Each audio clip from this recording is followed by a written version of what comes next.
వైఎస్ఆర్ జిల్లా పులివెందుల నియోజకవర్గం వేంపల్లెలో టీడీపీ శ్రేణులు రెచ్చిపోయాయి.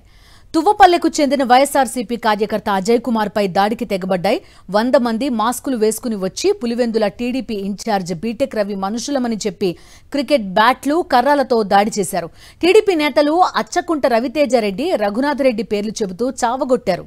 తలకు బలమైన గాయం కావడంతో వేంపల్లె ప్రభుత్వాసుపత్రిలో చేర్చారు. ఆసుపత్రిలో అజయ్ రెడ్డిని వైఎస్ఆర్సీపీ నేతలు పరామర్శించారు.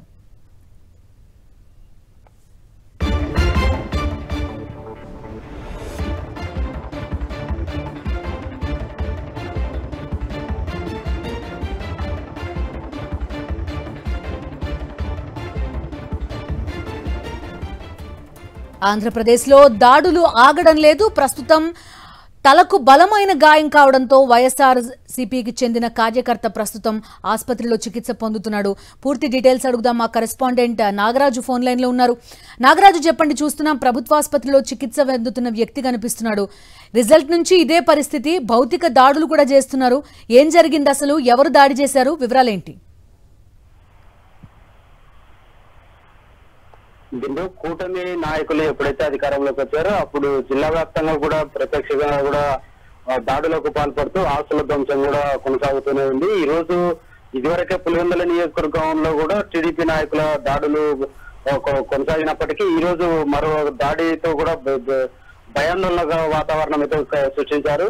దాదాపు 100 మంది మాజీ ఎమ్మెల్సీ బీటెక్ రవి అనుచరులు, దాదాపు 100 మంది వరకు ఆ యువకులు కూడా ముఖానికి మాస్కులు వేసుకొని తర్వాత క్రికెట్ బ్యాట్లు, హాకీ బ్యాట్లతో కూడా వచ్చి వైసీపీ కార్యకర్త అజయ్ కుమార్ రెడ్డిపై కూడా విచక్షణ రహితంగా దాడులు చేశారు.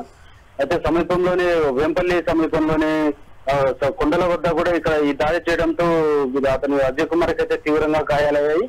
ఎన్నికల రోజు మాజీ శాసన మండలి డిప్యూటీ చైర్మన్ సతీష్ రెడ్డి కుమారుని మందలించిన నేపథ్యంలో ఆ రోజు టీడీపీ నాయకులు తీరును కూడా అజయ్ కుమార్ రెడ్డి కూడా వ్యతిరేకించడం జరిగింది. ఆ ఘర్షణ నేపథ్యంలోనే ఈ రోజు అజయ్ కుమార్ రెడ్డిపై కూడా విచక్షణ రహితంగా దాడులు చేశారు. మొదటగా క్రికెట్ బ్యాట్లు, హాకీ బ్యాట్లతో కూడా దాడికి పాల్గొన్న టీడీపీ నాయకులు తర్వాత ఆ పక్కనే ఉన్న బండరాలు తీసుకొని కూడా అతని తలపై, కాళ్లపై కూడా మోదీ కూడా తీవ్రంగా అయితే గాయపడ్డారు. అయితే సమీపంలోనే మాజీ శాసన మండలి డిప్యూటీ చైర్మన్ సతీష్ రెడ్డి పాఠశాల ఉండడంతో వాళ్ళ అనుచరులకు సమాచారం తెలియడంతో వాళ్ళు రావడంతో కూడా అక్కడ నుంచి బీటెక్ రవి అనుచరులు అయితే అజయ్ కుమార్ రెడ్డిని వదిలి వెళ్లడం జరిగింది.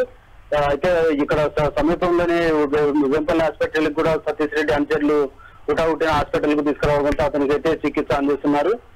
అతనికైతే తలకే దాదాపు 23 కుట్ల వరకు కూడా పడినట్టుగా కూడా డాక్టర్లు అయితే చెప్తున్నారు. ప్రస్తుతం అయితే అతనికి తీవ్రంగా గాయాలు కావడంతో మెరుగైన చికిత్స కోసం కూడా కడపకు కానీ తిరుపతికి కానీ తరలించే అవకాశం అయితే కనపడుతుంది. మొత్తం మీద అయితే టీడీపీ నాయకులు అయితే ఒక భీతావహమైన వాతావరణాన్ని కల్పించేలా రోడ్డు పక్కన వెళ్తున్న వాహనదారులు కూడా భయాందోళనకు గురై కనీసం వదిలిపెట్టామని చెప్పేంత సాహసం కూడా చేయలేని పరిస్థితుల్లో కూడా అజయ్ కుమార్ రెడ్డిపై దాడికైతే పాల్పడ్డారు.